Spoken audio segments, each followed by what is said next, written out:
ಗುರುರಾಯರ ಈ ಒಂದು ಮಂತ್ರವನ್ನು ಕೇಳಿದರೆ ಸಾಕು, ಸಾಕ್ಷಾತ್ ರಾಯರೇ ನಿಮ್ಮ ಎಲ್ಲ ಕಷ್ಟಗಳನ್ನು ದೂರ ಮಾಡಿ ನೆಮ್ಮದಿಯ ಜೀವನವನ್ನು ನಿಮಗೆ ಕೊಡುತ್ತಾರೆ. ಆಧ್ಯಾತ್ಮ ಕನ್ನಡ ಚಾನಲ್ಗೆ ಸ್ವಾಗತ. ನೀವು ನಮ್ಮ ಚಾನಲ್ಗೆ ಮೊದಲ ಬಾರಿಗೆ ಬಂದಿದ್ದರೆ ದಯವಿಟ್ಟು ನಮ್ಮ ಚಾನಲ್ ಅನ್ನು ಸಬ್ಸ್ಕ್ರೈಬ್ ಮಾಡಿ, ಪಕ್ಕದಲ್ಲಿರುವ ಬೆಲ್ ಐಕಾನ್ ಅನ್ನು ಕ್ಲಿಕ್ ಮಾಡಿ.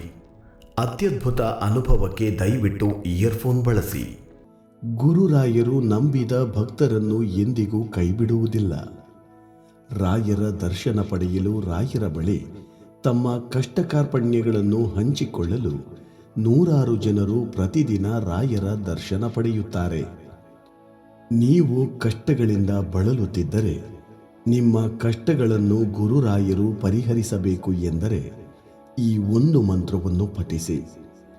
ರಾಯರೇ ಬಂದು ನಿಮ್ಮ ಎಲ್ಲ ಕಷ್ಟಗಳಿಗೆ ಪರಿಹಾರ ನೀಡುತ್ತಾರೆ. ಗುರುರಾಯರು ರಾಘವೇಂದ್ರ ಸ್ವಾಮಿಗಳು ವಿಶ್ವಶ್ರೇಷ್ಠ ಗುರುಗಳಲ್ಲಿ ಒಬ್ಬರಾಗಿ ಭಕ್ತರಿಂದ ಆರಾಧಿಸಲ್ಪಡುತ್ತಾರೆ. ಗುರುರಾಯರು ಮಂತ್ರಾಲಯದಲ್ಲಿ ನೆಲೆಸಿದ್ದಾರೆ. ರಾಯರು ಇಲ್ಲಿ ನೆಲೆಸಿ ಸಹಸ್ರಾರು ವರ್ಷಗಳೇ ಕಳೆದಿದೆ. ಆದರೆ ಈ ದಿನಕ್ಕೂ ಕೂಡ ರಾಯರ ಕೃಪೆ, ಅವರ ಪವಾಡಗಳು ಸ್ವಲ್ಪವೂ ಕಡಿಮೆಯಾಗಿಲ್ಲ. ರಾಘವೇಂದ್ರ ಸ್ವಾಮಿಗಳನ್ನು ಆರಾಧಿಸಿ ತಮ್ಮ ಕನಸುಗಳನ್ನು ರಾಯರ ಎದುರು ಹಂಚಿಕೊಂಡವರು ಇಂದು ಅತ್ಯುನ್ನತ ಸ್ಥಾನವನ್ನು ತಲುಪಿ ರಾಯರ ಕೃಪೆಗೆ ಪಾತ್ರರಾಗಿದ್ದಾರೆ. ಬದುಕಿನಲ್ಲಿ ಎಂಥದ್ದೇ ಕಷ್ಟವಿದ್ದರೂ ಒಂದು ಸಾರಿ ರಾಯರ ಸನ್ನಿಧಿಗೆ ಬಂದು ತಮ್ಮ ಕಷ್ಟವನ್ನೆಲ್ಲ ರಾಯರ ಬಳಿ ಹಂಚಿಕೊಂಡು ಅವುಗಳಿಗೆ ಪರಿಹಾರ ಪಡೆದು ಸುಖ ಜೀವನ ನಡೆಸುತ್ತಿರುವ ಲಕ್ಷಾಂತರ ಜನರಿದ್ದಾರೆ. ರಾಯರ ಕೃಪೆ ಒಮ್ಮೆ ನಿಮಗೆ ಸಿಕ್ಕರೆ ನಿಮ್ಮ ಜೀವನವೇ ಬದಲಾಗುತ್ತದೆ. ಗುರುರಾಯರ ಆರಾಧನೆ ಮಾಡಲು ಬಹಳಷ್ಟು ಮಂತ್ರಗಳಿವೆ. ಅವುಗಳ ಪೈಕಿ ಗುರು ರಾಘವೇಂದ್ರ ಗಾಯತ್ರಿ ಮಂತ್ರ ಬಹಳ ಶ್ರೇಷ್ಠವಾದ ಮಂತ್ರ ಎಂದು ಹೇಳುತ್ತಾರೆ. ಈ ಮಂತ್ರವನ್ನು ಒಂದು ದಿನಕ್ಕೆ 1 ಸಾರಿ ಅಥವಾ 3 ಸಾರಿ ಅಥವಾ 5 ಸಾರಿ ಅಥವಾ 9 ಸಾರಿ ಅಥವಾ 21 ಸಾರಿ ಅಥವಾ 1008 ಸಾರಿ ಜಪ ಮಾಡಬಹುದು. ಗುರು ರಾಘವೇಂದ್ರ ಗಾಯತ್ರಿ ಮಂತ್ರವನ್ನು ಪಠಿಸುವುದಕ್ಕೆ ಕೆಲವು ನಿಯಮಗಳಿವೆ. ಈ ನಿಯಮಗಳನ್ನು ಪಾಲಿಸಿ ಮಂತ್ರ ಪಠಿಸಿದರೆ ರಾಯರ ಅನುಗ್ರಹ ನಿಮಗೆ ದೊರೆಯುತ್ತದೆ. ರಾಯರು ನಿಮ್ಮ ಎಲ್ಲ ಕಷ್ಟ ಕಾರ್ಪಣ್ಯಗಳನ್ನು ದೂರ ಮಾಡುತ್ತಾರೆ. ಆ ನಿಯಮಗಳು ಯಾವುವು ಎಂದು ನೋಡುವುದಾದರೆ, ಒಂದು ವೇಳೆ ನಿಮಗೆ ರಾಯರ ಮಂತ್ರವನ್ನು ಪ್ರತಿದಿನ ಪಠಿಸಲು ಸಾಧ್ಯವಾಗದೇ ಹೋದರೆ, ರಾಯರ ವಿಶೇಷ ದಿನವಾದ ಗುರುವಾರದ ದಿನ ಈ ಮಂತ್ರವನ್ನು ಪಠಿಸಿ. ಈ ಮಂತ್ರವನ್ನು 48 ದಿನಗಳ ಕಾಲ ಭಕ್ತಿಯಿಂದ ಶ್ರದ್ಧೆಯಿಂದ ಪಠಿಸಿದ್ದೇ ಆದಲ್ಲಿ ನಿಮ್ಮ ಬದುಕು ಹಸನಾಗುತ್ತದೆ.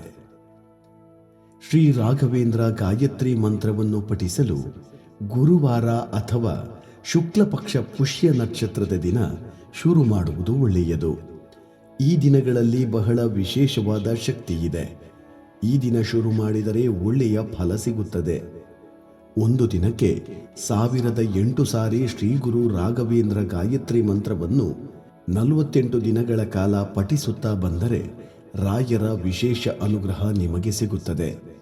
ರಾಯರ ಕೃಪಾಕಟಾಕ್ಷ ನಿಮ್ಮ ಮೇಲಿದ್ದರೆ ನಿಮ್ಮ ಜೀವನ ಹೂವಿನಷ್ಟು ಮೃದುವಾಗಿ ಸಂತೋಷಮಯವಾಗಿ ಸಾಗುತ್ತದೆ. ಆ ಮಂತ್ರವನ್ನು ಈಗ ತಿಳಿಸುತ್ತೇವೆ ನೋಡಿ. ಓಂ ವೆಂಕಟನಾಥಾಯ ವಿದ್ಮಹೆ ಸಚ್ಚಿದಾನಂದಾಯ ಧೀಮಹಿ ತನ್ನೋ ರಾಘವೇಂದ್ರ ಪ್ರಚೋದಯಾತ್.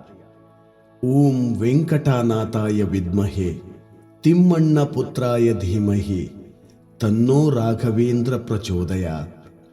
ಓಂ ಪ್ರಹ್ಲಾದಾಯ ವಿದ್ಮಹೆ ವ್ಯಾಸರಾಜಾಯ ಧೀಮಹಿ ತನ್ನೋ ರಾಘವೇಂದ್ರ ಪ್ರಚೋದಯಾತ್. ಈ ಮಂತ್ರವನ್ನು ಒಂದು ಕಡೆ ಬರೆದಿಟ್ಟುಕೊಂಡು ವಿಶೇಷವಾದ ಗುರುವಾರದ ದಿನ ಮಂತ್ರಪಠಣೆ ಮಾಡುವುದನ್ನು ಶುರು ಮಾಡಿ. ರಾಯರ ದಿನ ಎಂದೇ ಗುರುವಾರದ ದಿನವನ್ನು ಕರೆಯುತ್ತಾರೆ. ಹಾಗಾಗಿ ಈ ಮಂತ್ರ ಪಠಣೆಯನ್ನು ಗುರುವಾರದ ದಿನ ಶುರು ಮಾಡುವುದೇ ಒಳ್ಳೆಯದು. ಈ ಮಂತ್ರವನ್ನು ತಪ್ಪಿಸದೆ 48 ದಿನಗಳ ಕಾಲ ಪಠಿಸಿ. ಮಂತ್ರ ಪಠಿಸುವುದಕ್ಕೆ ಸೂಕ್ತವಾದ ಸಮಯ ಯಾವುದು ಎಂದರೆ ಬೆಳಗಿನ ಜಾವ. ವಿಶೇಷವಾಗಿ ಸೂರ್ಯ ಹುಟ್ಟುವುದಕ್ಕಿಂತ ಮೊದಲು ಪಠಿಸಿದರೆ ಒಳ್ಳೆಯದು. ಬೆಳಗ್ಗೆ ಸಮಯ ಸಿಗದೆ ಹೋದರೆ ಸಂಜೆ ವೇಳೆ ಪೂಜೆ ಮಾಡಿದ ನಂತರ ಈ ಮಂತ್ರವನ್ನು ಪಠಿಸಿ ರಾಯರ ಕೃಪೆಗೆ ಪಾತ್ರರಾಗಿ. ಇಂತಹ ಮತ್ತಷ್ಟು ವಿಡಿಯೋಗಳಿಗಾಗಿ ನಮ್ಮ ಆಧ್ಯಾತ್ಮ ಕನ್ನಡ ಚಾನಲ್ ಅನ್ನು ಸಬ್ಸ್ಕ್ರೈಬ್ ಮಾಡಿ, ಪಕ್ಕದಲ್ಲಿರುವ ಬೆಲ್ ಐಕಾನ್ ಕ್ಲಿಕ್ ಮಾಡಿ.